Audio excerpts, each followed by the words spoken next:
আপনাকে সব খেতে দিয়ে আপনার সঙ্গে খারাপ মানে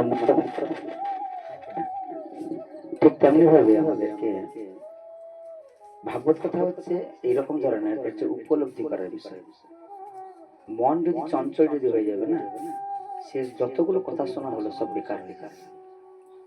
এই মনকে কন্ট্রিবিউশন করা, মনকে স্থির রাখা, কনসেপ্টকে একদম একই স্থির জায়গায় পৌঁছানো খুব কঠিন ব্যাপার। অর্জুন জিজ্ঞাসা করেছিলেন কৃষ্ণ, আপনি বলুন, আমি আমি এত তীর আন্দাজ এত সব কিছু জানি, কিন্তু আমি তীর আন্দাজ সবাইকে আমি স্তব্ধ করে দিই। বড় বড় বজ্রপাত হয় না, বজ্রপাত আনিয়ে দিই। বজ্রপাত পড়ছে, বজ্রপাতকে বন্ধ করে দিচ্ছি। হাওয়া আসছে না, হাওয়া আনিয়ে নিচ্ছি তীরের দ্বারা, হাওয়াকে বন্ধ করে দিচ্ছি। জল মাটি থেকে উঠছে না, জলকে তীরের দ্বারা নিচ থেকে তুলে দিচ্ছি। সবকিছু আমি করতে পারছি, কিন্তু প্রভু আমার নিজের মনটাই করে আমি কন্ট্রোল করতে কেন পারছি না? এত বড় শক্তি যেখানে আমার ভেতরে আছে, মনকে কেন আমি নিজে কন্ট্রোল করতে পারছি না? আপনি এটা কৃষ্ণ তাকে বলেছিলেন যে মনকে একমাত্র কন্ট্রিবিউশন করার একটাই মাত্র উপায় অভ্যাস। ভগবানকে ডাকা, ভগবানকে উপলব্ধি করা হঠাৎ করে যেমন হয় না, অভ্যাসের প্রয়োজন হয়। ওই জন্য প্রত্যেকের মা বাবা দেখবেন ছোট থেকে তাদেরকে অভ্যাস করা। স্কুলে কেউ যেতে চায় না, স্কুলে থেকে অভ্যাস থেকে করানো, আইসিডিএস থেকে স্কুলে চল, স্কুলে চল। কেউ রান্না হুট করে শিখে দেয় না, তাকে ছোট থেকে রান্না করা অভ্যাস করানো। এইটাইতে কাজ করা, এইটাই এইভাবে এইভাবে, নেক্সট পরে এরপরে এই কাজ নিয়ে এই কাজ অভ্যাস করানো হয়। পদ্ধতি থেকে প্রসিডিউরটা শেখানো হয়, হট করে কোনো কিছু হয় না। তা আমরা কি করি? ভগবানের কাছে এসে ভগবানের কাছে প্রার্থনা করি, ভগবান আমার খুব বিপদ হয়েছে, আপনি আমাকে দেখা দিন। থোড়ি দেখা দিন, তার দায় পড়েছে, তা দেখা দিন। সে কি তোমার চাকর না বাকর না? তার জন্য আমাকে প্রয়াস করতে হবে, তার জন্য আমাকে অভ্যাস করতে হবে। ভগবানের কাছে প্রার্থনা করতে গেলে ভগবান হচ্ছেন, তিনি হচ্ছেন উপলব্ধির বিষয়। বায়ুকে যেমন দেখা যায় না, ভগবানকে দেখা যায় না, আমাদের জড় চোখে দেখা যাবে না। তাকে দেখতে গেলে অন্তর থেকে একটা দিব্য চক্ষুর একটা প্রয়োজন আছে। এই জড় চক্ষে ভগবানকে দেখা যায় না, একটা দিব্য চক্ষুর একটা প্রয়োজন আছে। সেটা হচ্ছে জ্ঞান চক্ষু, সেটা হচ্ছে দিব্য চক্ষু। সেটা গুরু একমাত্র সেটা দিতে পারে। দ্বিতীয়ত গুরু ছাড়া এ সমস্ত জ্ঞান হয় না।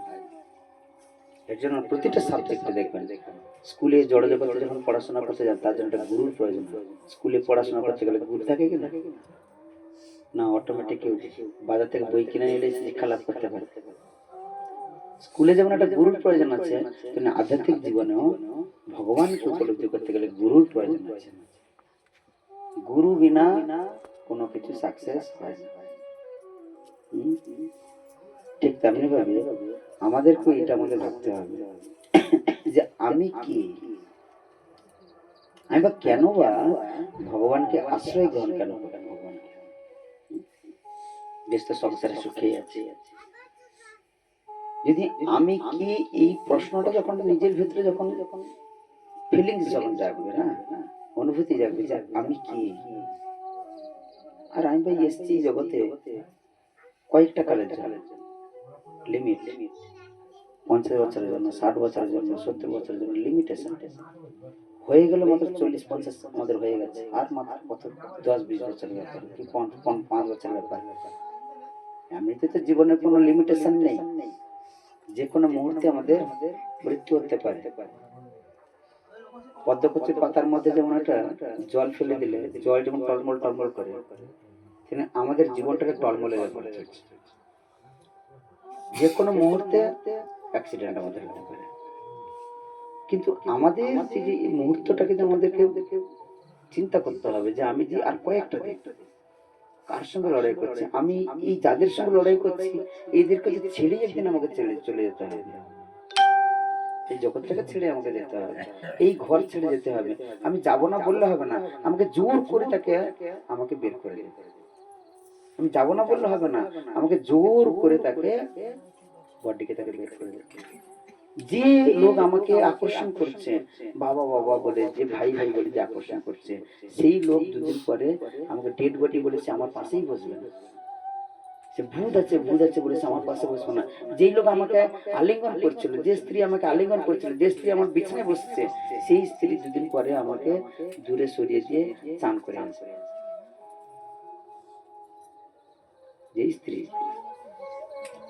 যে স্ত্রী কান্নাকাটি করছিল এতদিন, কিন্তু সেই স্ত্রী দুদিন পরে কান্নাকাটি আর করবে না।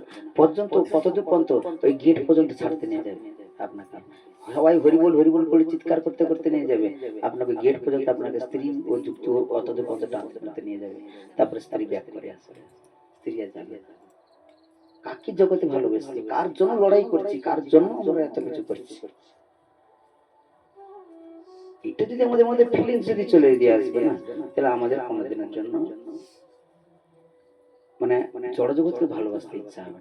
তখন মনে হবে যে না, আমি জীবনে একটু এমন, ভগবান 24টা ঘন্টা সময় দিয়েছে, 24টা ঘন্টার মধ্যে এমন কিছু সময় আমি বের করে নিই যেটা আমি 12 ঘন্টা মধ্যে আমি, কৃষ্ণ তো 24টা ঘন্টা সময় তো আমি তৈরি করতে পারিনি, আমি তো এটা ক্রিয়েট করিনি, সময় তো আমি ক্রিয়েট করিনি, তৈরি করেছেন কৃষ্ণ। যে কোনো সময় তিনি সুইচ টিপলেই সমস্ত আমাদের সময়টাকে তিনি জীবন থেকে কেড়ে নিতে পারেন। কিন্তু আমাদের মনে ভাবতে হবে এই জীবনে এত বড় এত মূল্যবান তিনি আমাদের সময় দিয়েছেন। আজকের যে 26 তারিখ, এই আজকের 26 তারিখটা যদি একবার বেরিয়ে যদি যাবে, এই মানে 25 সালের যে 26 তারিখ, এই 26 তারিখটা বেরিয়ে গেলে আর 25 সাল আর ঘুরে আর আসবে না দিতে তোমার। সময় হচ্ছে খুব গুরুত্বপূর্ণ।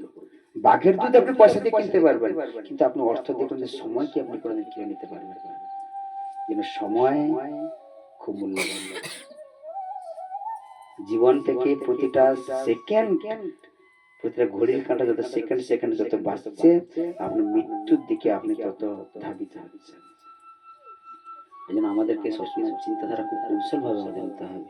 যারা বুদ্ধিমান ব্যক্তি তারা স্থিতপ্রজ্ঞ ব্যক্তি। কৃষ্ণ বারবার বলছেন স্থিতপ্রজ্ঞ হও, বুদ্ধিমান হও। বুদ্ধিমান মানে এই নয় যে আমি কত টাকা ব্যাংক ব্যালেন্স করলাম, আমি কত টাকা ঘর বাড়ি করলাম, আমি 5 তালা থেকে 10 তালা করলাম, 2 চাকার গাড়ি ছিল আমার কি করে 4 চাকা হবে, 4 চাকা থেকে 16 চাকা হবে। এটা বুদ্ধিমানের নয়। এটা আজকে আছে কালকে একদিন শেষ হয়ে যাবে।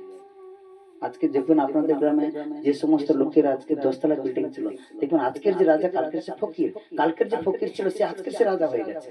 ফিশারি করেছে সে রাজা হয়ে গেছে, কোন লটারি কোনো খেলেছে সে রাজা হয়ে গেছে। আবার কালকে দেখুন যে লোক রাজা ছিল সে আবার দুদিন করে গরিব হয়ে গেছে, ফকির হয়ে গেছে। আছে কিনা গ্রামে? এটা বুদ্ধিমত্তা নয়। বুদ্ধিমত্তা হচ্ছে আমি এই জগৎ থেকে যখন যাব, আমি এই জগৎ থেকে যখন ছেড়ে যখন যাবো, আমি তো আছি মাত্র 50 বছরের জন্য, আমি তো আছি মাত্র 60 বছরের জন্য। এই 60 বছর পরে আমি যাবোটা কোথায়? একই দেহ একদিন এই মাটির তলায় পড়ে থাকবে, এই বিছানা সুদ্ধে পড়ে থাকবে। আমার বাবা চলে গেল, আমার বাবা চলে গেল, চলে গেলটা কি? একই ডেড বডিতে পড়েই আছে। দুটোক্ষণ আগে 2 ঘন্টা আগে আমি তার সঙ্গে কথা বলেছি, বাবা আছে, কিন্তু দুটোক্ষণ পরে শুধু ডেড বডিটা শুধু পড়ে আছে। সবাই কমেন্ট করছে আমার বাবা চলে গেল, আমার মা চলে গেল, আমার স্ত্রী চলে গেল, আমার স্বামী চলে গেল, হাউমাউ দিয়ে সবাই কান্নাকাটি করছে। কিন্তু কেউ দেখছে না যে স্বামীটা তো পড়েই তো আছে, গেলটা গেল। কার জন্য এত সবাই ভিতরে অতস্ত পড়েছে? চারিদিকে ঘরে চারিদিকে সবাই লাইট জ্বালিয়ে দিয়েছে, ভূত না যেন আমাকে যেন অ্যাটাক যেন না করে। তাহলে ভিতরে কে ছিল আর কে বা নেই, যার জন্য আমি এতক্ষণ আমি আতঙ্ক হয়ে আছি, যার জন্য আলিঙ্গন করছিলাম, যাকে আলিঙ্গন করছিলাম, যাকে ভালোবেসেছিলাম, সেই লোকটা নেই। তাহলে আমাকে বুঝতে হবে সেটা অন্তর দিয়ে যে আমি কার জন্য লড়াই করছি, কার জন্য হিসাব করছি। সেই ভাই, হ্যাঁ, এই জগতে যাকে ভাই বলে আকর্ষণ করছি, লোকের কাছ থেকে ভাইয়ের জন্য অপরের সঙ্গে লড়াই করছি, নিন্দা মন্দা করছি, তার সঙ্গে লড়াই করছি, ঝগড়া করছি, মারপিট করছি। সেই স্ত্রীর জন্য নিজের পরিবারের সঙ্গে ঘৃণা হচ্ছে, আলাদা হচ্ছে, বাবা মাকে কষ্ট দিচ্ছি, একে কষ্ট দিচ্ছি, তাকে কষ্ট দিচ্ছি। কিন্তু না, ভাবতে হবে প্রত্যেকে হচ্ছে সব ভগবানের দাস, প্রত্যেকের হৃদয়ে কৃষ্ণ আছে। কাউকে কষ্ট দেবেন, একদিন না একদিন দেখেন আপনি নিজে কষ্ট করবেন। কারণ কি, কেউ এই জগতের সব যাত্রা সব সেজেছে, সব সব পোশাক পরে আছে প্রত্যেকে। জগতে যেমন যাত্রা স্টেজে স্টেজে দেখেছেন, স্টেজে প্রত্যেকে দেখবেন স্টেজে সব যাত্রার অভিনয় যখন করে একই পাড়ার সব লোকেরা। আগেকার দিনে সেই এমএচআর পার্টি হতো না, এমএচআর পার্টিতে দেখবেন একই পাড়ার লোকেরা, কাকা খুড়া জ্যাঠা সবাই মিলে কিছুক্ষণের জন্য এই হয়েছে আমার মা, এ হয়েছে আমার কাকু, এ হয়েছে পুলিশ অফিসার, এই হয়েছে রাজা। কিন্তু এমএচআর পার্টি থেকে যখন নেমে যখন আসে, স্টেজ থেকে যখন নেমে আসে, সেই কাকাটা সে তখন বিড়ি টানতে থাকে, সে রাজা বসে, সে রাজা থাকে না, সে ভিখারি। সে জানে তো অরিজিনালি সে ভিখারি, কিন্তু প্রকৃত কি একই পাড়ার ছেলে। তা প্রকৃত পরিচয় কোনটা? রাজা নয়, প্রকৃত পরিচয় হচ্ছে একই পাড়ার ছেলে। আমাদের জানতে হবে যে আমাদের প্রকৃত পরিচয় কোনটা, আমি কোথা থেকে ভাই এসেছি। আমরা প্রত্যেকে একই মায়ের একই একই পিতার সন্তান, আমরা সব একই, প্রত্যেকের হৃদয়ে সব একই কৃষ্ণ বসে আছেন। প্রত্যেকের হৃদয়ে, আমার হৃদয়, তার হৃদয়, তার হৃদয়, প্রত্যেকের হৃদয়ে সব কৃষ্ণ বসে আছে। আমরা এসেছি কোথা থেকে? তাহলে আমরা তো কোনো না কোনো জায়গা থেকে এসেছি। সব যাত্রা সেজেছি, সব এ নারী, এ পুরুষ, এ কুকুর, এ বেড়াল, এ কৃমি, প্রত্যেকে সব সব সেজে আছি। সব যে যার দেহের মতো সব সেজে আছে। কেউ কেউ রাজা হয়েছে, কেউ ভিখারি হয়েছে, কেউ প্রজা হয়েছে, কেউ স্ত্রী হয়েছে, কেউ মানে বিভিন্ন রকমের সব স্টেজ ভিলেন রোল করছে কেউ। ব্যাস কিছুক্ষণের জন্য, কালের জন্য 3 ঘন্টার সময় লিমিটেশন, 3 ঘন্টা যাত্রা দেখতে বসছে সবাই। আর সেই যাত্রাতে মজে কেউ বা ক্রন্দন করছে, কেউ বা কাঁদছে, কেউ হাসছে, কেউ বা বলছে এই মার মার মার মার, জুতো দিয়ে মার মার মার, এই ভিলেনটা খুব ক্রোধী, এই সংসার ভেঙেছে, এই সংসার ভেঙেছে।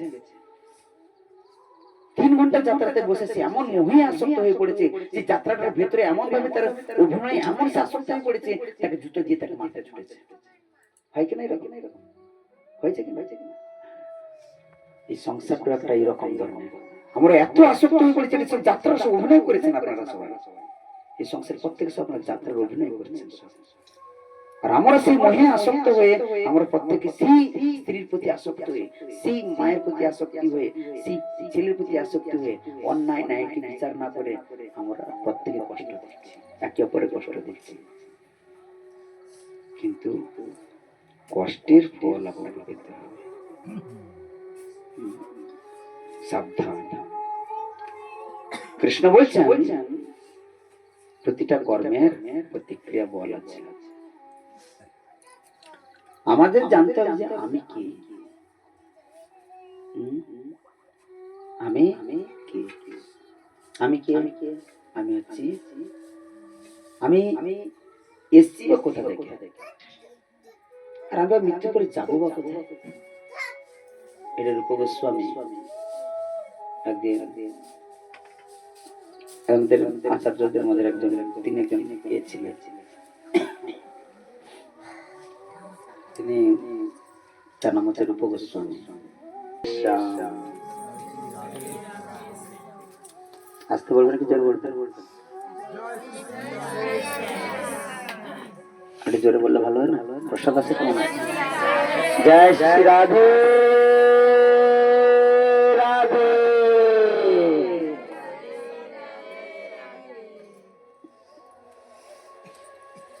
যখন কোনো ভালো কথা হবে রাধে রাধে বলে আপনার সবাই চিৎকার করবেন না? তো আমাদের একজন আচার্য ছিলেন, তিনি হচ্ছেন রূপ গোস্বামী। হুসেন শাহ, আমরা ইতিহাসের কথা পড়েছিলাম, হুসেন শাহ মুসলিম সমাজের যিনি নেতা ছিলেন, হুসেন শাহ মুর্শিদাবাদে তার বাড়ি ছিল। তো সেই হুসেন শাহ, তার নাম হচ্ছে দবির খাস সাকর মল্লিক। তারা ব্রাহ্মণ ঘরে ছিল।